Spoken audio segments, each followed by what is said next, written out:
board, so come on out, Clint.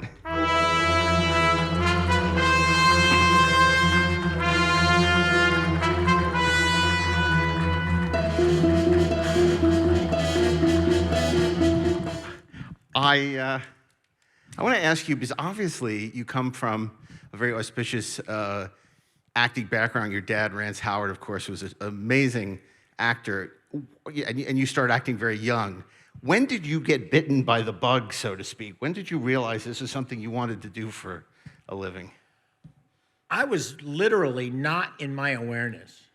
I don't remember. My first memories of acting probably are about 5 or 6 years old. And I had already been working for a few years. Like I did an episode of The Fugitive that I have no memory of at all. And I've seen it on YouTube. It's available to be watched on YouTube. And it's like, I don't want to throw my arm out patting myself on the back, but I was really good. So it was like, wow. Between my dad, Rance Howard, who, God, I loved him dearly, and he was a mensch of a mensch, and he was a fine actor. He was a really good writer, but he was even a better father. He would help kind of nurture a performance out of me. It wasn't just reading me the lines. It wasn't just having me memorize stuff. It was, Dad always had a very simple approach to acting. So at the earliest ages, I kind of understood the game. And so, I did all that, and I have no memory of it.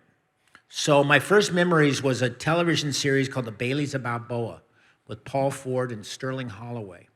And it was on CBS. It was pre-color. So I remember that, and I had a great experience. It only lasted for half a season, but I do have memories of working on that show.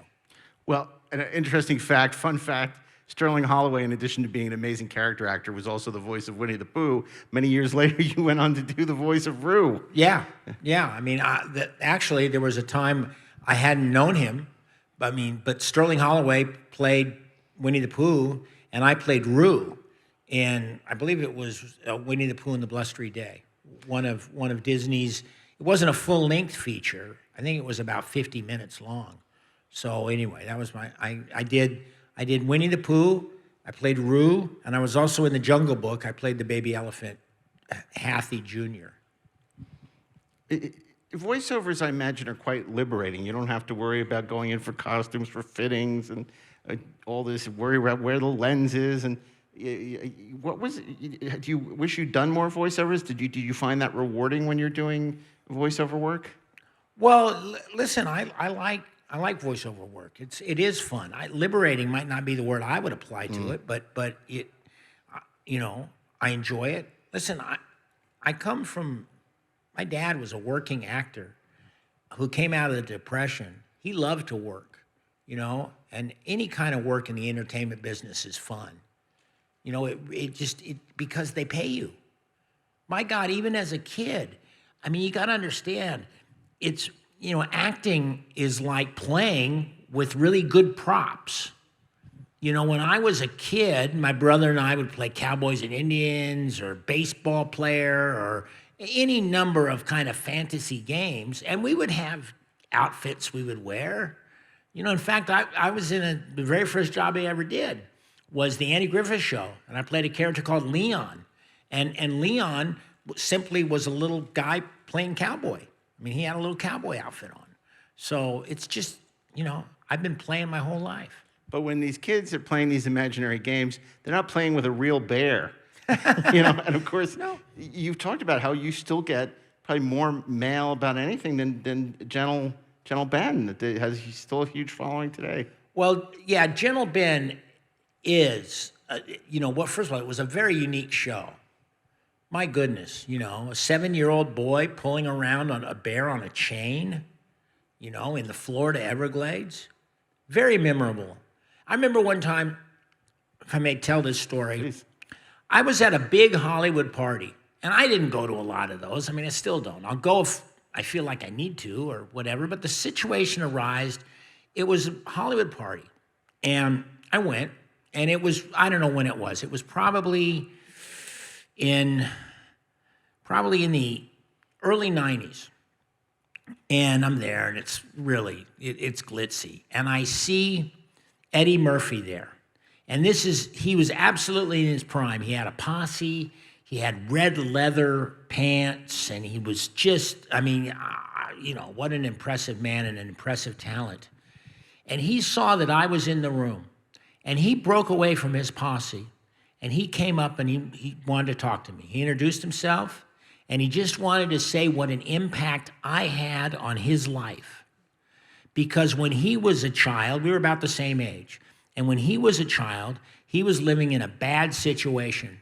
He was living in the projects in New York, broken family, nothing was happy about his life. And yet, Sunday night, he could tune to Channel 2, or it was at CBS at the time, and tune in and watch me in the Florida Everglades having these adventures. And he explained to me, he goes, I transported myself. I wanted to be you. I wanted to be that boy with the bear. And it's like, God, it's Eddie Murphy, for Christ's sakes, So it has had a big impact on people. And even just recently, I have gotten to know through friends and the band Jane's Addiction. And Stephen Perkins, the drummer, is a family friend. And his son plays with our daughter in a band. And they're 13, 14 years old. Rafi, our daughter, just had her quinceañera. I survived. The old man survived a quinceañera. So anyway, I know Stephen Perkins. And so now I'm introduced to Jane's Addiction. And Dave Navarro, guitar player extraordinaire. And also, he's an artistic musician with kind of a motif. He's got a beard and he's got tattoos. And he came up to me. The first time I met him, Dave Navarro came up to me and said, you're better than your brother. Because when you were little, you played with a bear. Now, Opie, he had that one episode with the bird. But every week, you played with a bear, and it blew him away. And I was blown away that I was sitting there talking to Dave Navarro. So anyway, Gentle Ben carries a lot of stuff. Apparently so. Well, it's funny you mentioned Eddie Murphy because, of course, Eddie Murphy, besides being a Gentle Ben fan, is a huge Star Trek fan. And I want to ask you, what I was amazed was we spent a little time in Ticonderoga where they recreated the original Star Trek sets. And I thought, Clint can't really remember. He was such a young kid at the time. How could he remember? I was amazed by how much you remember of shooting that episode, the Corbomite maneuver. So maybe you can tell us sort of what that experience was like for you as a young kid entering this crazy world. Well, I had already, this is going to sound silly, I had already been acting for 5 years when I got the job. I auditioned for the job, and they liked me, and I could obviously handle the dialogue, and then they asked me if I wanted to shave my head, and that was a non-starter. No, I was going to school at the time. I was like in the 3rd grade or 2nd grade. And I'm not going to show up to Mrs. Gilliamet's 2nd grade class with all of my buddies looking at me with a shaved head. That was not happening. So they put a skull cap on me. I do have memories. What's weird is, yes, I have memories of being around the set. I have memories of drinking the pink grapefruit juice, or trying not to, because the Tranya was pink grapefruit juice. I have memories of getting into the costume. The costume was really scratchy, and the little head thing that I wore, it was too small. They measured my head, but they forgot to realize that I'm gonna have a skull cap on. So once I got the makeup on, the skull cap didn't quite fit, and they jammed it on there, or not, the skull cap didn't fit, the little thing didn't fit, and it was really uncomfortable. Those are my memories. I don't really remember doing the scene with Bill and the other actors. Right. And there was Anthony Call was the actor that played Bailey, and he was left behind to be with me because I was lonely, and Commander Baylock ran this giant ship all by himself, drinking Tranya on a daily basis. So I think Baylock needed a drinking buddy. So he kept Anthony Call along, and he could no longer be a part of the series. He stayed with me. I think he probably would have rather stayed with the series. Well, at the time, yeah. yes, at the time. But listen, yes, I do have memories. But another thing, and I'm just being really honest about this. You know, I'm 65 years old, and yes, I do have memories in my life. But what I also am sharper on is the memory of me telling these stories. I've always been really honest, and my mom and dad have kind of set me up to, in a good way, to speak my mind and speak what I think. And so I've been talking about my experiences my whole life. So talking about the experiences have burned them into my mind, you know. And I do have legitimate memories of me like working on Gentle Ben with the bear. I mean, those kind of things, those kind of special circumstances in one's life are things you're going to remember. Like I remember the scratchy costume. God, it was really uncomfortable. And I remember I did not want to drink the pink grapefruit juice, you know. But those are special things that burn into a little human being's consciousness, you know. So anyway, that's, you know, I do have a pretty good memory. I hope I keep it. And you co-wrote a book about those memories too. I mean, about your family and about your career, and you know, that must have been an interesting process, you know, sort of going back, and especially since you did so much of what you did was when you were young, and as you say, you're repeating the stories you've repeated, but going back and sort of remembering and looking at this material that you did so long ago. Yeah, the book that my brother Ron and I wrote was called The Boys, a memoir of Hollywood and family. And it was Ron and I really hatched the idea to do a book after Dad died. Mom died earlier. Mom managed, she passed away in like 2001 or 2000. And Dad lived a lot long. He was a very healthy man. He lived a long time. Finally, Dad passed away in, I don't know what it was, it's 2018 or something like that. And Ron and I wanted to write a love letter, basically, to both Mom and Dad. My mom, Jean Spiegel Howard, by the way, was a very fine actress. She went decades without acting because she wanted to be a stay-at-home mom. But later on in life, when the Howard house became an empty nest, Mom went back to acting, and Jean Howard had a hell of a career as an actress, including she played Grandma Lovell in Apollo 13. And if you remember that, she had some just awesome moments. You know, are you scared? Don't be scared. If they could get a washing machine to fly, my Jimmy could land it. Those kind of lines. My mom was really good, so hats off to her. And you know, and of course Dad. You know, and the book it was Ron and I had a great time. And one thing about writing, it was a narrative. His version of things and my version of things, and my version of things is a little different. I have a different seat at the table than my brother. I mean, I love him dearly, but there are things that we see differently. And this is kind of how writing a book goes. First, you kind of come up with a book proposal, you know, and you figure out what you're going to write about. And of course, it's obvious to say, we're going to write about our childhood. But it's more than that. What are we saying? What are we talking about? And we sort of developed this little pitch about what we were going to do. And we really did dog and pony shows. And it was all during the Zoom era. But Ron and I went to several different publishers, and we pitched the idea of the book. So once we finished that and we landed with HarperCollins, we knew what we were going to do. This dual narrative, and Ron was going to be his voice, and I'm my voice. I'm kind of the hee-hee man, you know? And I have a different perspective, and it captured the attention of our editor.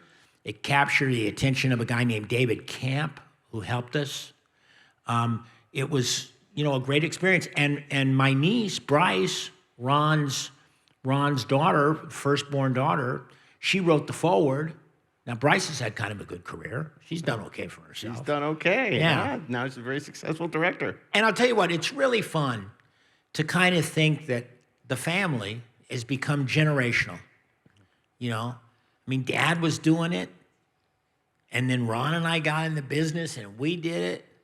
And now Ron's daughter, Bryce has a sister named Paige. And she's a wonderful actress. She's done a few things, but she's also going to play a significant role in a movie that my wife, Kat, and I, and Norman Apstein are producing called Another Ice Cream Man.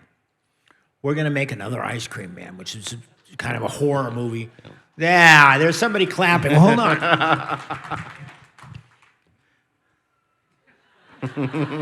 There it is. We are going to discover what it takes for a man to start putting body parts in ice cream. Well, I was going to ask you, obviously, and you brought it up. You're very lucky. There are very few people that become one of these iconic horror legends. And obviously, in the case of Ice Cream Man, you became sort of this iconic, I don't want to say villain, because I'm sure you, as playing that character, didn't see yourself as the villain. And you worked with a great cast. I mean, Olivia Hussey from Romeo and Juliet, and David Warner, and David Naughton, and Steve Garvey. And Steve Garvey, Yeah. the future not senator of California, from the Dodgers. Yeah, I mean, what an eclectic cast. So I'm sure we are at Nightmare Weekend. Let's talk a little bit about Ice Cream Man. How'd you get involved, and are you surprised? I mean, here we are. It was, what, 20 years since you made that picture? Well, how long ago was 1994? Oh, it's more than that. So almost 30 years. 30 Yeah, years. 30 years. Yeah. It's amazing. Well, I auditioned. People don't realize, first of all, you know, I understand the process of making a movie. There's a lot on the line. I mean, it's not just money. It's people's artistic presence and what their sense is and what they want to do. It's a little like throwing a really good party. And if you're throwing a really good party and you go to the butcher shop, you want to see the meat. You don't want to friggin' go to the butcher shop and just say, I want 12 steaks. No, you want to have the guy come out and show you the steaks. I mean, it's a tradition. It's the same thing with auditioning.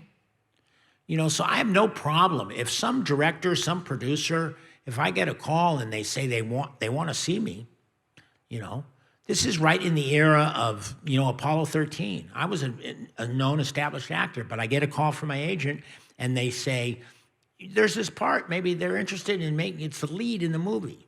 So I went down and auditioned.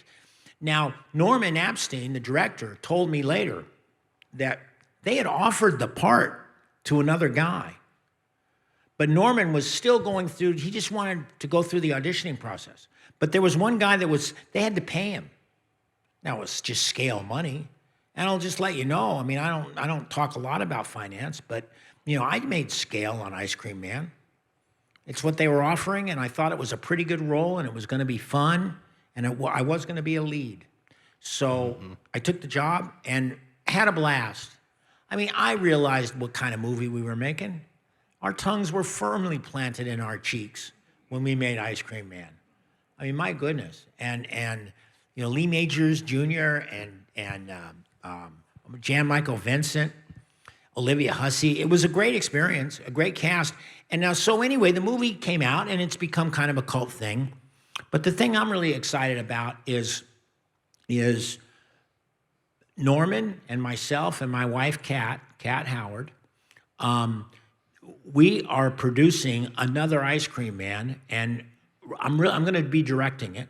And I really look forward to sinking my teeth into a modern horror movie. You know, because Ice Cream Man was kind of a kid's movie. And this is we're gonna have fun with the movie, but it's also gonna be a little more serious. Because I joked about, you know, what makes a man put body parts in ice cream. But it is, as a director, as a storyteller, I really want to depict our main character, me, as a guy kind of, he doesn't want to do it. It's you know, years ago, Michael Douglas was in a movie called Falling Down. And it's about a series of events that kind of domino. that cause a guy to just say, F it, and start doing nasty stuff. And so that's sort of what I have in mind as a storyteller. You know, what series of event happens to an ice cream man? Well, kids mess with the guy's truck. The competition starts to step on him. He starts to go kind of nutty, and things happen. So anyway, look forward to, you know, we're making it. We're going to make it. I guarantee you we're going to make it by the first part of 2025. Hopefully it'll be out there for people to see in theaters or whatnot by next fall. So hopefully look forward to another ice cream man. So that's great. I mean, you've been on sets for 60-something years, so finally stepping behind the camera must be really exciting, and taking all that you've learned over the, you know, your career, what to do, what not to do, bringing it to the movie. That's... I've been paying attention a long time. I really have. I just, you know, I've seen it. I've watched my brother. I mean, I was one thing, and this is going to get me kind of emotional. See, my brother really got the bug to be a filmmaker when he was about 15 years old. And I was 10. And watching him have a dream and then work to achieve it. And the dream was like this. It wasn't just a straight shot. Nobody, my brother Ron Howard, nobody gave him the time of day. He was on a hit TV series called Happy Days, and nobody really cared to have him direct. He had to really fight, and he ended up going down on Roger Corman, who gave lots of people their first opportunity. But back in like 1976, Ron was at the height of Happy Days. Nobody really cared except Roger. And Roger Corman told my brother that, you know, if you star in one of my movies, I will let you direct a movie if you'll star in it. So basically, Roger was getting my brother for 2 movies, and they were just popcorn drive-in movies, but it gave my brother a chance. But when he was about 16 years old, and he was really starting to take it seriously, the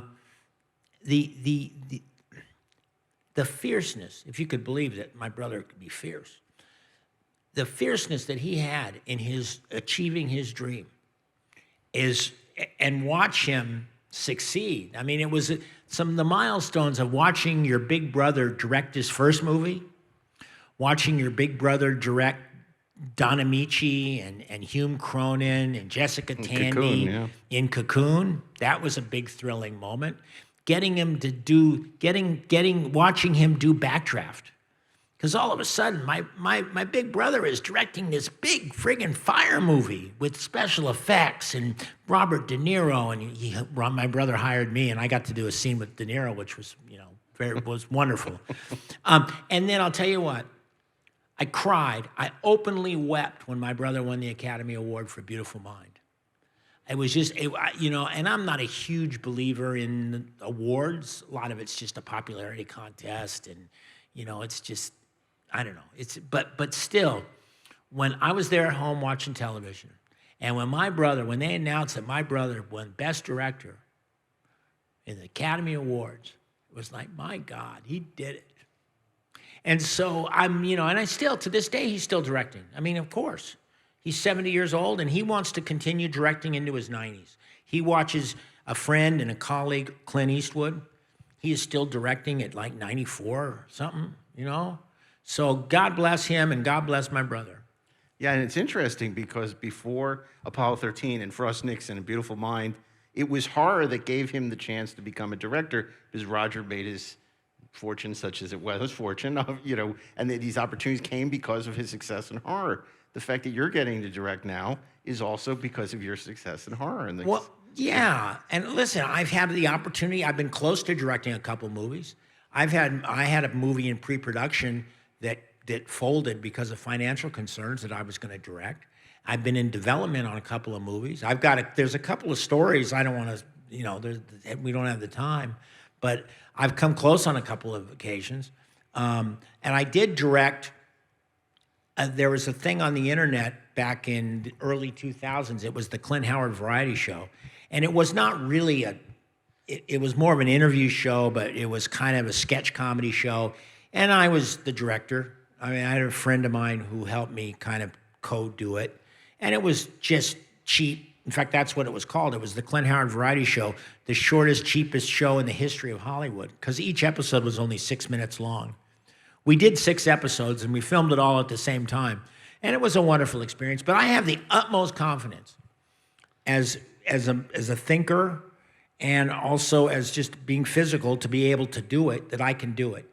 And even though I've got a few aches and pains and, you know, I have artificial hips, and I have no problem. Because I believe God will give me the strength and the energy to do it. You know, now I got to do the footwork. God doesn't do footwork for you. God just sets the table and lets you do the pre-production. No, Yeah. God sets the table, and you got to do the footwork. At least that's my opinion. Well, I'd be remiss if I didn't ask, since we're at a horror convention, about our friend from across the pond, Mr. Uwe Boll. You've done a couple of movies for Uwe. You know, Uwe Boll, I have the utmost respect for him. He's always been fair to me. Uwe, you know, he's a genuine character. A genuine character. Now, I don't believe in his taste. You know, I'll be honest. I mean, like the Postal, I didn't spend a lot of time laughing. You know, Postal kind of left its mark on the fringes of the business and in a bad taste and everything, you know. I mean, but, you know, I like Uwe, and he's always hired me. And I'll tell you, I had an experience. Uwe Boll is this German, eclectic, eccentric filmmaker. And he made films for a long time. He made some pretty big movies. Worked with some pretty big stars, Burt Reynolds and Billy Zane. Jason Statham. Yeah. Jason Statham and Slater, Christian Slater, and Clint Howard. But Uwe Boll made 3 movies at the same time. Literally, let me say that again. We were 3 movies he was filming at the same time. Now, one of them was non-union, which I couldn't participate in. But he made 2 of the movies Screen Actors Guild friendly. So I acted in 2 movies at the same time, and he had worked it up in his head that he was going to make Blood Rain Third Reich, which is the 3rd episode of Blood Rain. And he set it in Nazi Germany during the war, so he could call it Blood Rain Third Reich. And I played a character named Dr. Mangler. Not Dr. Mengele, Dr. Mangler. And then simultaneously, while he was making that movie, he made a movie called Blubberella, which was a complete spoof and a send-up of Blood Rain Third Reich. Instead of a young vampiress, thin vixen, he hired another woman to play Blubberella, a fat, what do you call a female vampire? A female vampire. A female vampire. Anyway, Hollister, Lindsay Hollister is her name. Anyway, we made 2 movies at the same time in Croatia. What an experience. I mean, you know, I don't think I'll ever do that again. Well, he was trying to do that with House of the Dead, too. You remember? He says, now we do the funny version. Yeah. Now we do the funny take. Yeah. And it was... But anyway, listen, a lot of people have butted heads with Uwe. But I will say, you know, I would consider him, you know, one of the guys with integrity. He certainly had integrity. He didn't, you know, he wanted to make movies. He still wants to make movies. And God bless him. Maybe he'll hire me again.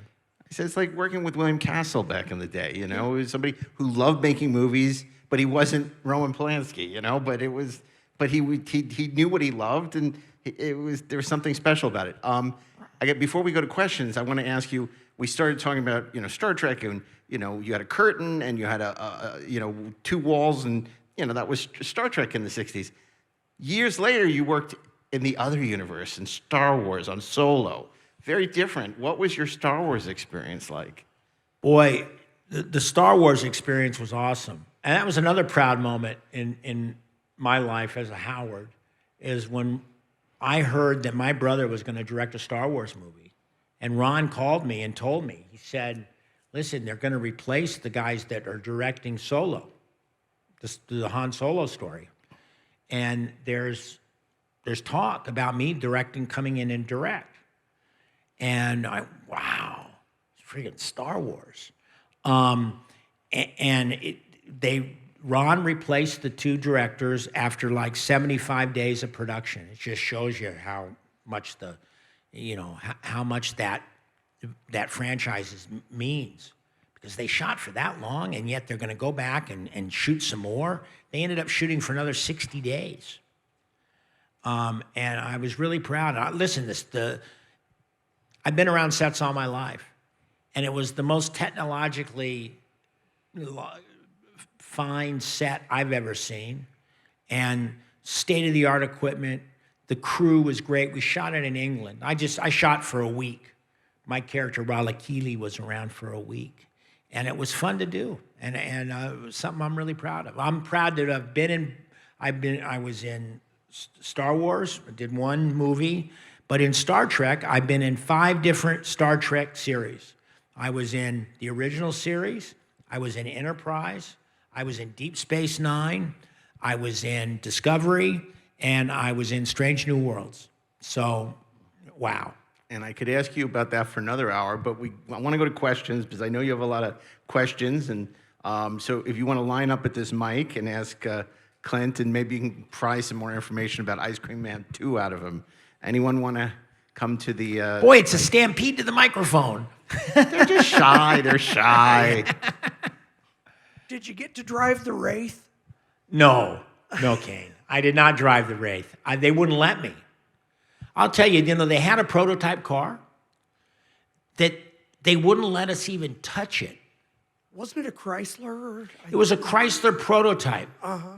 It was a Chrysler prototype that they had the money car. And it was a little bit like in the days when they would do car commercials for real, and they would literally have a blanket over the car so nobody could see it. And then once they pulled the blanket off, there was a guy or a couple of guys just dusting it constantly. You got to remember, we shot it in Tucson, Arizona. And it was, even though it was in the fall, it was still pretty dusty. But they made a kit car. All the action stuff was done basically with a kit car, which is a Volkswagen that is mounted on a chassis, or that they put the fiberglass top on the car. But I do remember one time on it, and you got to remember, Charlie Sheen, Nick Cassavetes, Dave Sherrill, Jamie Bosian,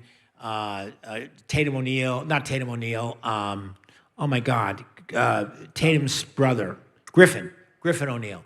And we're hanging around, and we weren't doing anything bad to the car, but we may have leaned up against it, and one of the guys that was like the car gaffer came up and says, get off the car.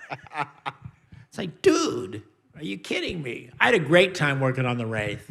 That was a wonderful experience. It was 1985 or 86, and Tucson, Arizona, and I became friends with Charlie. And Charlie's a really good dude. I'll tell you, Charlie's had a lot happen. He's got a lot of history in him, and some of the history, is a little tarnished or whatever, but my goodness, as he's got a great heart.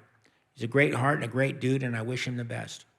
Thank you. Gold star for asking about the Wraith. That's nice. Yeah. Mike Marvin, the director. So I know one director that has rehired you quite a few times is Rob Zombie. Can you talk about working with him, and maybe specifically 3 from Hell as your clown character? Well, yeah. First of all, thank you for that question, and I'll do the 3 from Hell first.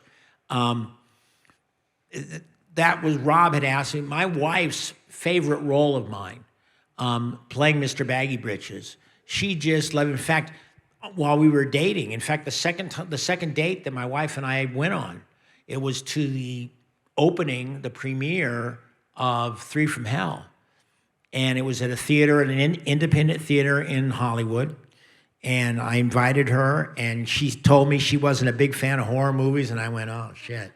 Because I know it's going to be horrifying. I mean, I saw my sequence, and there's blood all over. And then when she realized what kind of movie it was, she sort of said to me, she says, Clint, don't be mad, but I'm going to have to turn my eyes away from the screen from time to time. Mm-hmm. And I said to her, I go, Kat, so am I. But anyway, we saw the film, and it is extremely violent, and it's amazing. It's amazing the mind of Rob Zombie. Because here's the thing, he's a very, very conservative man. and he's so like a regular dude, measured. You know, when you look at him, God, he looks like Rob Zombie, but he certainly doesn't talk like Rob Zombie. And Sherry is great, his wife, they're really wonderful, and Rob surrounds himself with wonderful people. And now let me back up and go.